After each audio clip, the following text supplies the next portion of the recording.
Hello, Mrs. Sigma Gotham. How are you? No doubt you've been concerned about the protection of your loved ones. This month, First Trust Insurance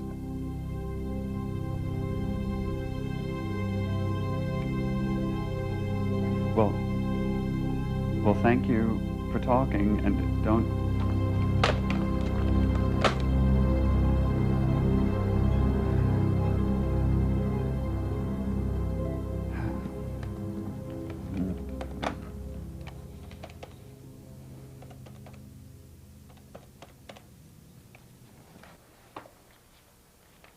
Hello, Mr. Sigmansky. How are you?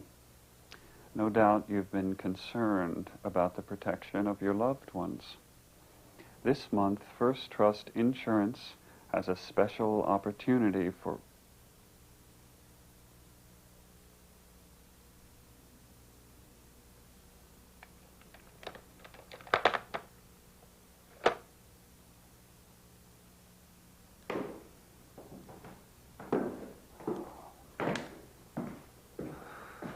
I don't know when the thought first came to me, but when it did, it was so simple and pure that I couldn't think of anything else.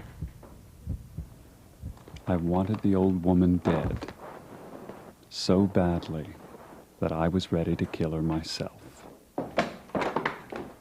Is that you, Martin? Yes, Mrs. Smith. If you're going out, can I ask you to get me a few things? Of course, Mrs. Smith.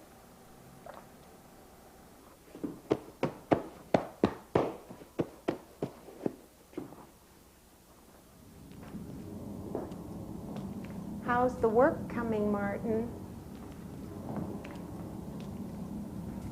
It's coming along fine, Mrs. Smith.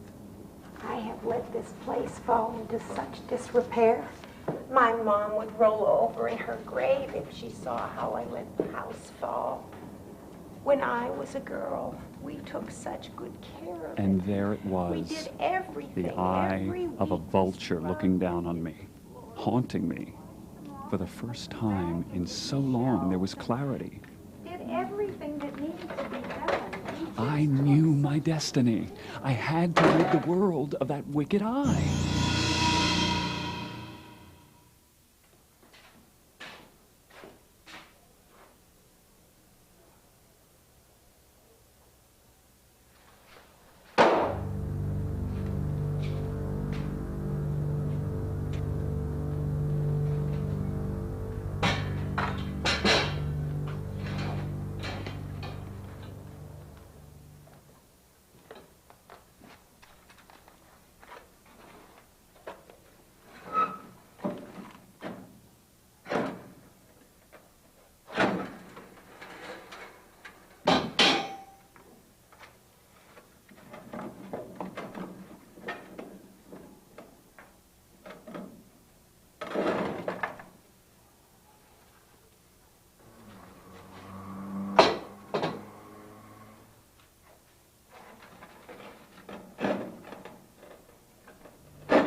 Bit by bit, piece by piece, a plan came together in my head.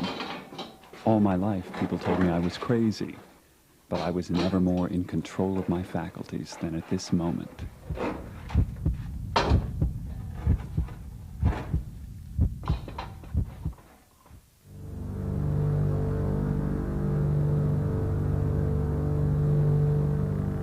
That night, exactly at midnight, I peeked my head into her bedroom. Under cover of night, I would do what needed to be done. I was so careful. Sometimes it would take me an hour just to get my head all the way through her door. Could I be so crafty if I were anything but sane? But I couldn't do it. It wasn't the old woman that I despised. The evil eye had to be open.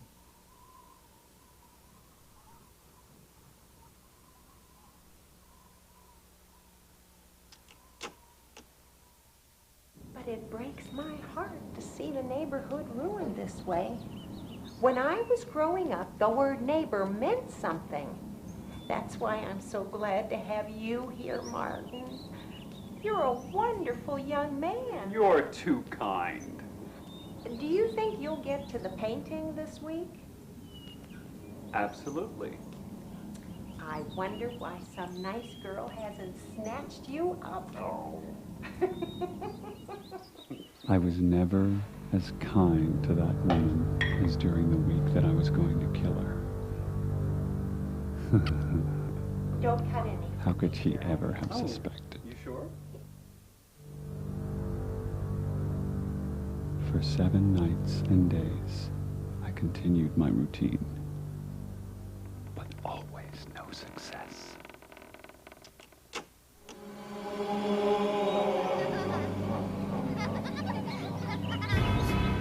On the 8th night, I was especially careful.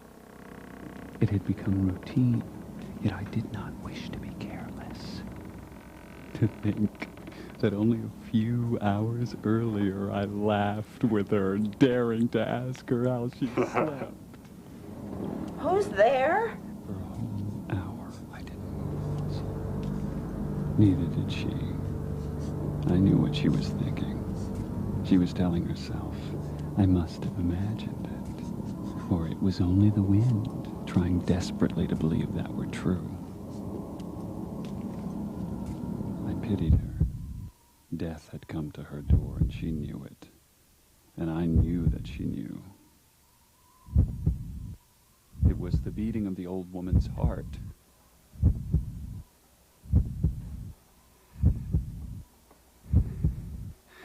I wasn't crazy. I actually heard it, beating so loud the very walls seemed to shake. And then I saw it, and the rage overtook me. The life went out of her in an instant. But for many minutes more, the heart kept beating. And finally, I knew I had removed the wicked eye from this world.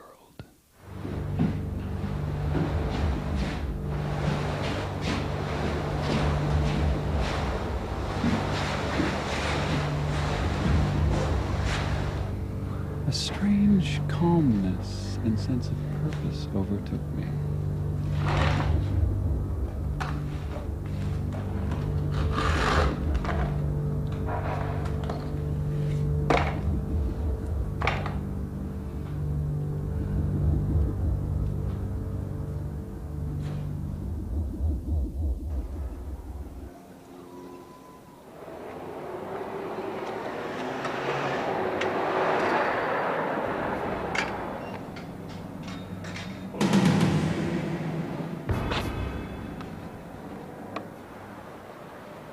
Martin Johnson?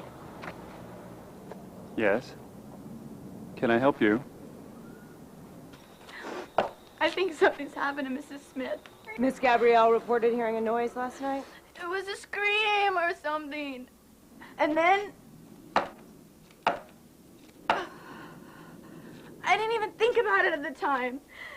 But I rang the doorbell this morning. No answer. I didn't know what to do, so I called Pete. Look, she probably just went for a walk, but there may be a problem. Do you mind letting us in? Of course. I'd gladly welcome them inside. There was nothing to fear. I had concealed my crime so brilliantly. And now? Hey, hey!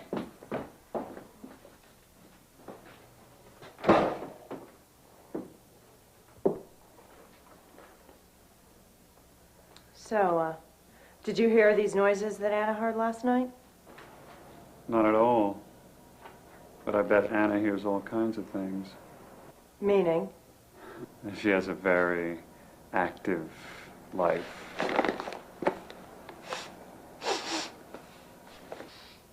Well, that doesn't mean there wasn't a noise. This is bad. Where could she be? This is bad. I read in my horoscope, it said that someone I love, that they're gonna die. Okay, Anna, why don't you go home? You don't and then we'll understand, tell you what please. we found out. Okay, Anna?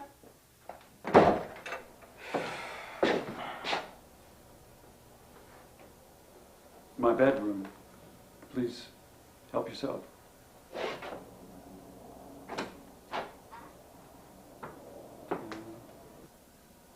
Sometimes she goes for walks, or she'd catch a bus and go visit some friends. And does she usually let you know when she's leaving? She comes and goes as she pleases. Sometimes these seniors, you know, they wander off. They get lost. Alzheimer's. Hey. Wow. What a beauty. You know, my uncle used to be a chimney sweep. She hasn't used it since her husband died years ago. I still have some cleaning to do. So she's got you playing Mr. Handyman, huh? It's got to be tough. Working for an old woman can be pretty hard. Well, not for me. We get along great, and she's giving me a wonderful deal on the rent. Can I get you a bottle of water? Nah. What I do with a place like this. First, I get this fireplace going. Then I get a nice bottle of red wine. And I get a lady friend. Hey, does that old woman allow you to bring ladies over, you know? There haven't been a lot of lady friends lately. Oh. Oh, and you work from home, right, during the day? Miss Gabrielle was telling us about you. I sell insurance. Oh. Have you seen anybody strange or suspicious in the neighborhood? Anybody new? I don't think so. Oh, yeah, I come to think of it, I have. And this was where my brilliant performance really began. I spun the tale of a mysterious man seen lurking round the neighborhood. Never could they even begin to suspect that just a few feet away lied the old woman's corpse. This 5 feet, 5 feet, was 10, my 6 fairest feet. hour. 6 feet. So we'll take a look around. Okay, well, you've been very helpful. I guess now we'll go canvass the neighborhood. Please keep me informed. Absolutely.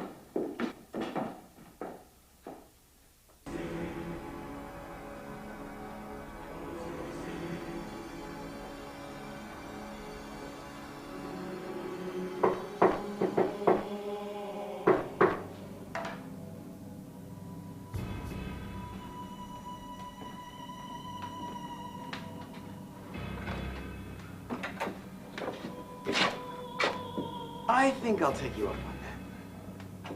Water. Of course.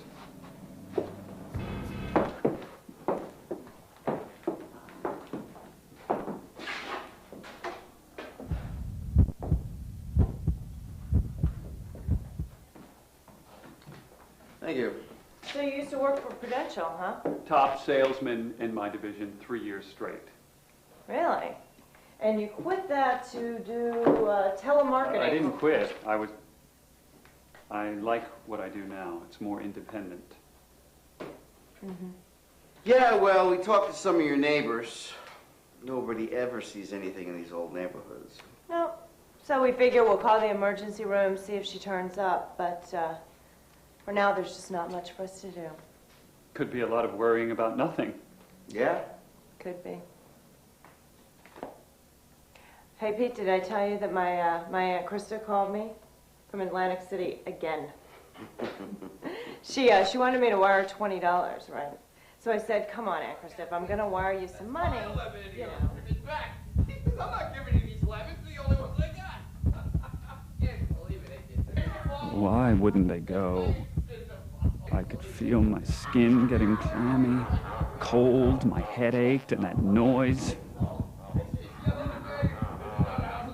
They knew. Damn them, they knew. They were making a fool of me, laughing in their hearts at my agony. How could they not hear that noise?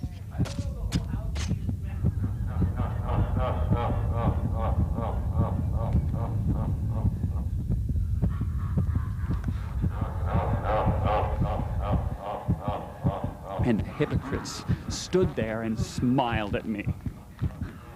I tried to hold it in, but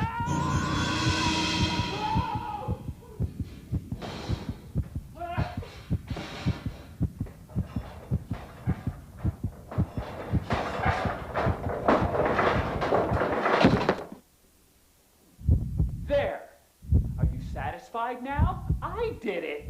I did it.